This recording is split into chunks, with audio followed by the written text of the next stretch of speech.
walang hanggang pupurihin, walang hanggang sasambahin. Buong laman ng puso kong ito ay mamalagi sa iyo. Ganito po ang naging pahayag o naging laman ng puso ni Haring David when after he declared that the Lord is his shepherd. Ang sabi niya sa verse 6 ng Psalms 23 ay ganito, "Surely your goodness and your love will follow me all the days of my life, and I will dwell in the house of the Lord forever." Mamamalagi sa piling ng Panginoon. Verse 6 is actually a clear expression of longing for intimacy with God, whether for a lifetime or eternity. This verse reflects a deep trust in God's goodness and a desire to be close to Him. Yan, naway yan po ang ating patuloy na maging hangarin, katulad ng hangarin ni Haring David, ang mamalagi sa banal na presensya ng ating Panginoon bawat araw o day by day. Praise God! We're halfway through 2026 journey. No? Ganun lang ho, kalahating taon na ho tayo, and should I say halfway to completing our 2026 goals. Kumusta naman ang ating mga bucket list for the year 2026? Kumusta ang ating mga targets? No? Pag chinek ba natin halfway through, ganun di ba yung ating mga goals? Nangangalahati na ba? No? Salamat sa Panginoon. Ano man level niyan, alam natin that the Lord will continue to be faithful. Kagaya po ng dineclare ni Haring David sa kanyang salmo, nang sabi niya, surely goodness and the mercy and the love of God will follow him, will follow us, no? All the days of our lives. Welcome ho sa ating first Friday service para sa buwan ng Hulyo. Hulyo na naman po for the year 2026, at alam natin na patuloy na magtatapat ang Panginoon. At 2025, ano sinasabi ko kanina pa? Hindi kayo umikibo. Tango naman kayo ng tango. 2026, 2025 pala. Ulitin ko mula sa simula. Praise the Lord! We're halfway through our journey to the year 2025. At nagtatapat ang Panginoon at patuloy siya magtatapat. Ang tanong, alam nyo, alam question sa pagtatapat ng Diyos. No, sa kabutihan, sa pagmamahal, sa pagtanggap, no, ng Panginoon. Ang tanong lang minsan, gaano tayo nagtatapat sa Kanya. And of course, it's just between you and the Lord. No? Hallelujah. Praise the Lord. So sa umaga pong ito, tayong lahat ay tumayo at hayaang maalala ng bawat isa kung paano natin minamahal ng Diyos at paano tayo minamahal ng Panginoon. Ikaw ako, mahalin Kristo.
Aming Diyos, tanggapin po ninyo ang aming pasasalamat at sa aming pagdideklara ng iyong walang hanggang pag-ibig sa amin, ang iyong pagmamahal na hindi nagmamaliw kailanman, Panginoon. Hayaan niyo kami makapagpasalamat ngayon, Panginoon. Taglay ang ganyang kaisipan, Panginoon, sa aming puso, Panginoon, at sa aming isip, na kayo'y nagmamahal sa amin ng walang patakaran, na lagi niyo kami kinakalinga, Panginoon. Anuman ang aming kalagayan, Panginoon, kung magkaminsan, as His word is, ay nakalalapit kami sa iyo, Panginoon, sapagkat yun po kayo, Panginoon. Yun ang inyong katangian bilang Diyos. Mapagmahal na Diyos, panal na Diyos, hindi nagtatangi, Panginoon, at tumatanggap na walang patakaran, sapagkat kayo ay tunay na Diyos ng pag-ibig. At tunay nyo nga kami inibig, Panginoon. Kaya sa umagang ito, hayaan nyo nga malunod ang aming makaisipan at puso, Panginoon, sa ganyang kaisipan, sa ganyang pananaw, Panginoon, na kailanman hindi nyo kami maaaring tanggihan, Panginoon. Gaya na sinasabi ninyo mga salita, O Diyos, na hindi, wala po, Panginoon, na you have really a stubborn love. That's the best word that describe the kind of love you have for us, Panginoon. Na kami man, Panginoon, yung magkamali ng paulit-ulit yung kaming tinatanggap at tatanggapin, Panginoon. Maraming salamat po. And because of that, O Lord, ay nagiging dahilan nito, Panginoon, upang lalo pa kaming mapalapit sa iyo, Panginoon. It's really your kindness that lead us to repentance, Lord. Salamat sa iyong pagmamahal. Salamat sa iyong kabutihan. Salamat sa iyong pag-ibig. At sa umagang ito, O Diyos, sa aming pagsasama-sama sa iyong bulwagan, wala po kaming ibang ninanais, Panginoon, kung hindi kayo ay maparangalan, kayo ay madakila, kayo ay mabigyan namin ng mataas na uri ng paggalang. Kaya naman, Panginoon, sa umagang ito, dahil batid namin, Panginoon, na may mga pagkakataon hindi kami maabot sa iyong pamantayan. May mga pagkakataon, Panginoon, na kaiisip kami, o maaaring nakapagwiwika kami, Panginoon, ng mga bagay na hindi nagbibigay ng kalugulol sa inyo. O may mga bagay, Panginoon, na without us knowing it, Father, ay nagkakamali o mali sa iyong harapan. Kaya sa umagang ito, O Diyos, with that in mind, knowing that things, Father, nais namin humingi po ng kapatawaran. Sabi, maging karapat-dapat kami sa inyong harapan, sa inyong banal na harapan sa umagang ito sa aming pagsamba. Kaya naman, mga kapatid, sa ilang sakit po ng pananahimik, tayo makipag-believe sa Panginoon at personal natin ipahayag ang mga bagay na nagawa natin ang ating mga kamalian sa ating Panginoon.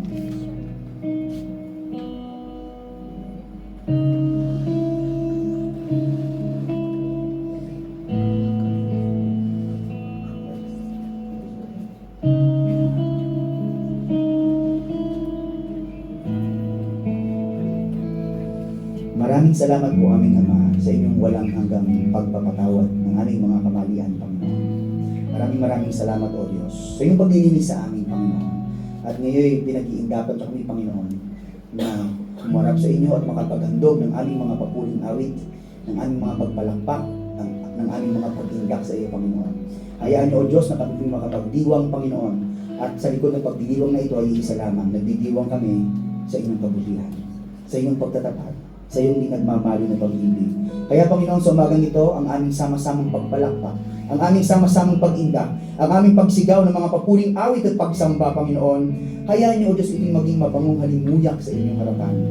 Malugod nawa kayo, maparangalan nawa kayo, may you inhabit the praises of your people as you promise in your word, Father. Inhabit, Panginoon, the praises, our praises this morning, our worship, Panginoon, unto thee, to you and you alone, Father, our worship we offer this morning. Maraming salamat po, O Diyos. Pangunahan niyo kami, Panginoon, preside over this worship service, Father.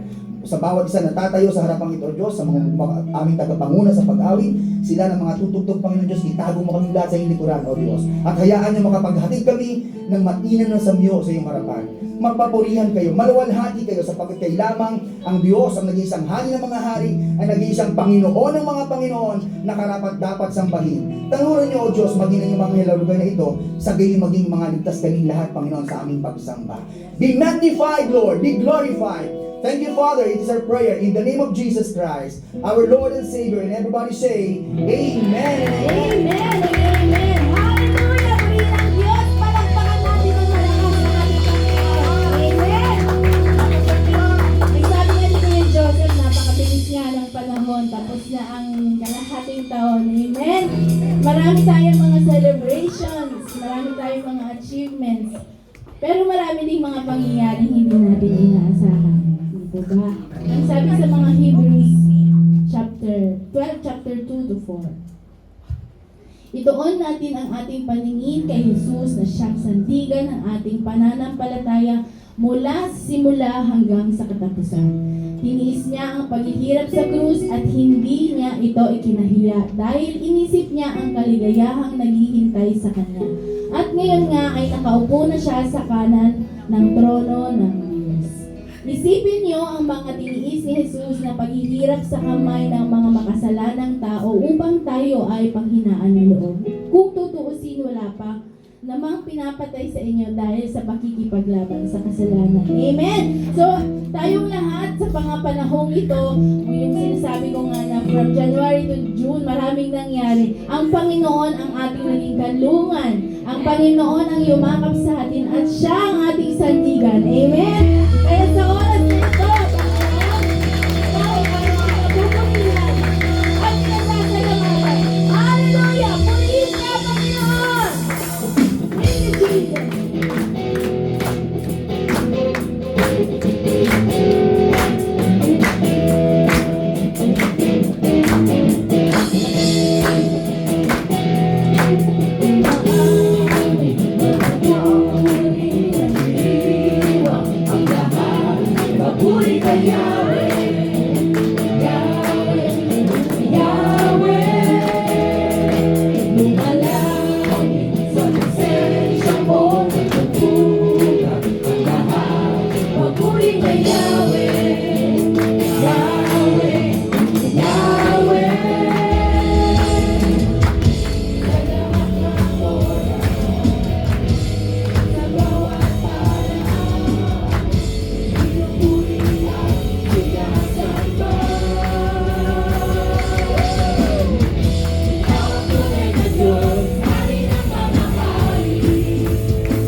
Diyos ay dakilang. Napakasayang magbigay papuri. Labis na galang nararamdaman. Pupurihin ka sa bawat tutulan. Pupurihin ka sa bawat galang. Itataas ang ngalan mo magpakailanman.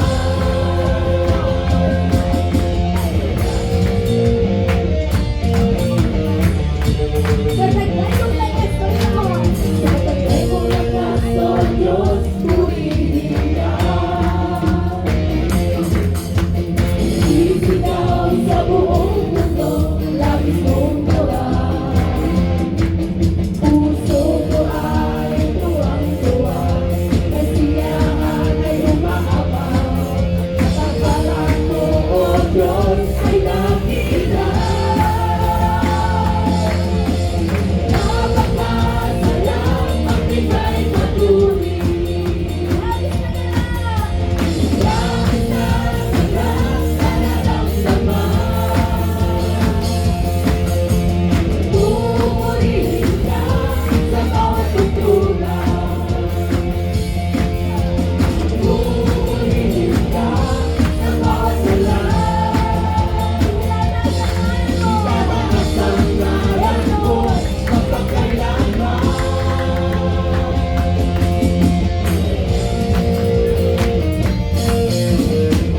Purihin ka, Panginoon.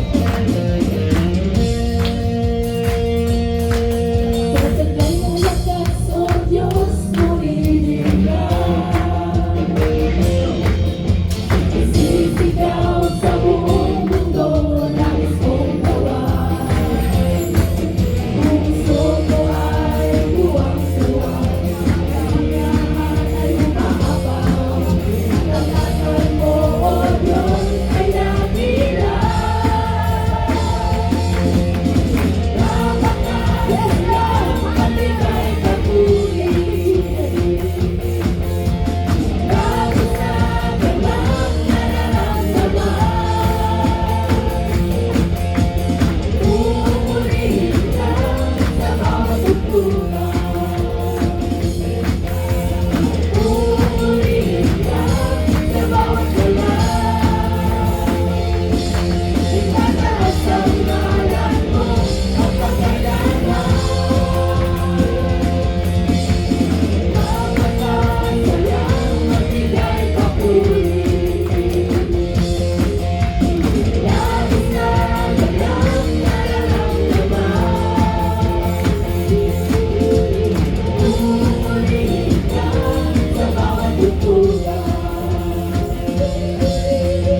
Pupurihin ka sa bawat galang. Itataas ang ngalan mo magpakailanman.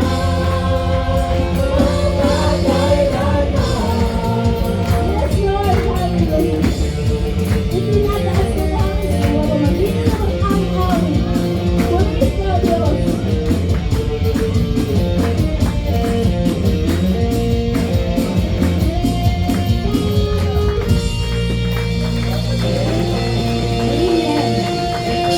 Thank you, Jesus. Salamat, O Diyos. Pagkat kami, Panginoon, ay naririto upang ialay ang aming mga awitin, Panginoon, at pagpupuri sa iyo naman. Hallelujah.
Jesus, ako ay iyong natagpuan. Pag-ibig mo'y di mapantayan. Ako ay sa'yo lamang, sa'yo lamang. Sa krus nahanap ang kapanawalan. Pag-ibig mong di mapantayan. Ako ay sa'yo lamang, sa'yo lamang.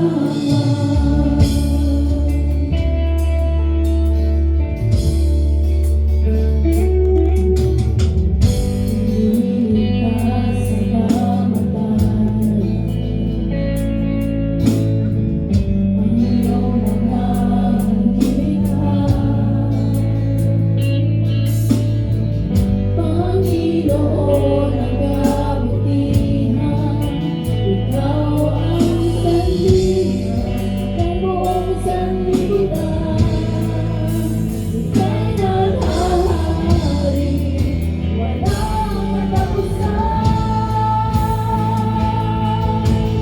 Jesus, ako ay iyong natagpuan.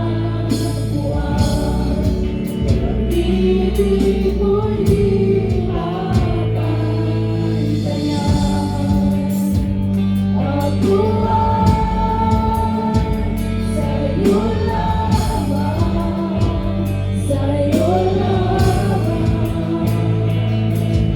Sa krus nahanap ang kapanawalan. Pag-ibig mong di mapantayan. Ako ay sa'yo lamang, sa'yo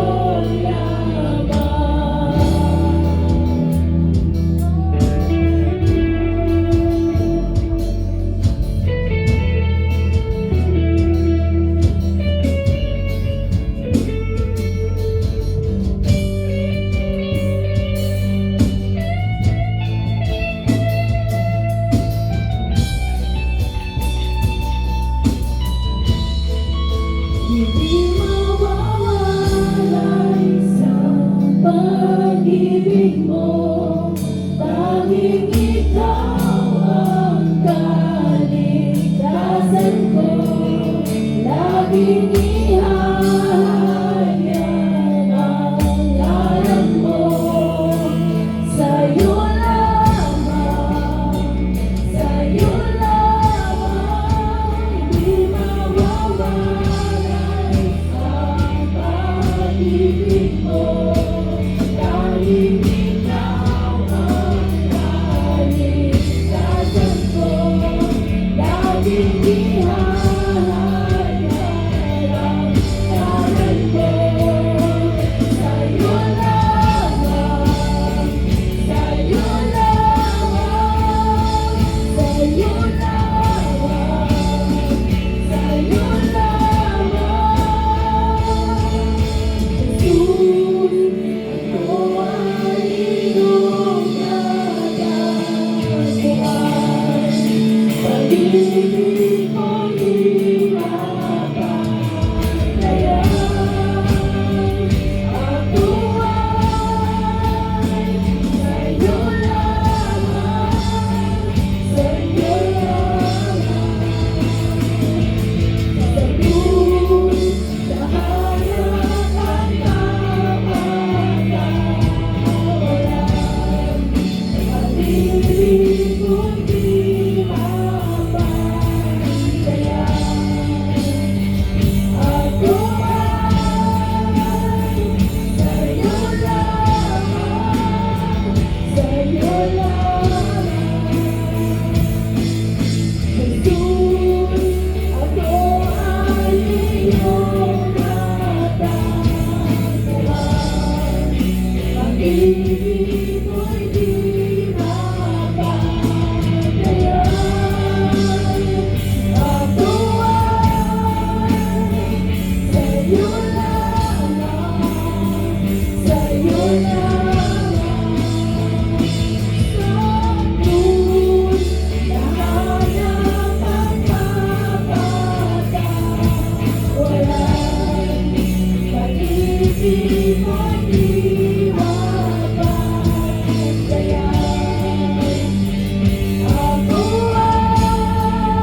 Ikaw, O Jesus, natatanging kong pag-asa ay Ikaw, Panginoon, kailanman Ika'y di nagbabago.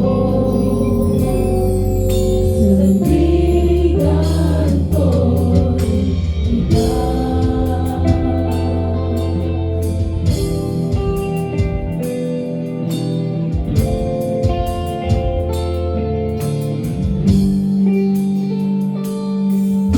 Ikaw, O Diyos, ang dami kong kanlungan. Pag-uwag man sa buhay ay dumaan. Lumaban man sa lilim ng kamatayan. Ikaw, O Diyos, ang aking kaligtasan. Lagi kong kumihan ay Ikaw, O Jesus. Lagi kong pag-asa ay Ikaw, Panginoon, kailanman Ika'y di nagbabago. Sandigan ko'y Ikaw. Natatanging kong kumihan ay Ikaw, O Jesus. Natatanging kong pag-asa ay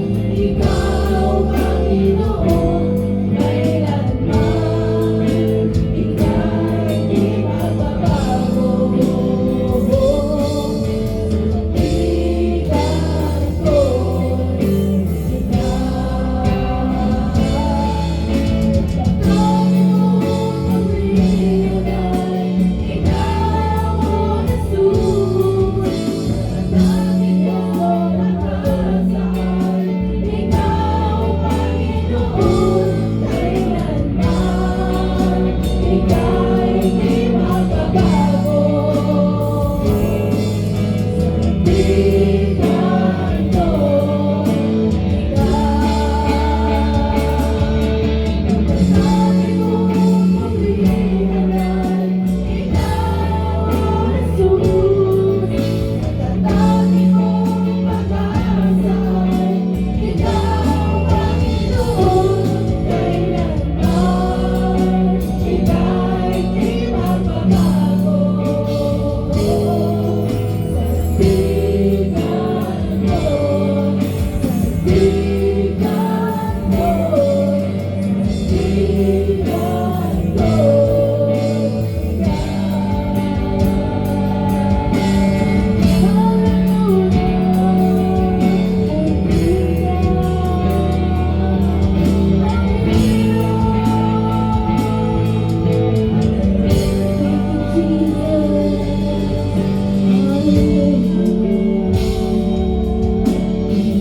Salamat, Panginoon. Ang iyong Panginoon ay nalugod at nasiyahan sa aming mga alay. Salamat, Panginoon, dahil kayo ay aming naging kublihan, aming sandigan. And we continue to obey you through listening to your words. Alam namin, Panginoon, na ito pa rin ang magiging aming kublihan at sandigan, ang iyong mga salita, Panginoon. Sa oras na ito, lahat ng papuri ay aming ipinabalik. Ikaw ay aming dinadakila, Panginoon. Sa pangalan ni Jesus, Amen and Amen.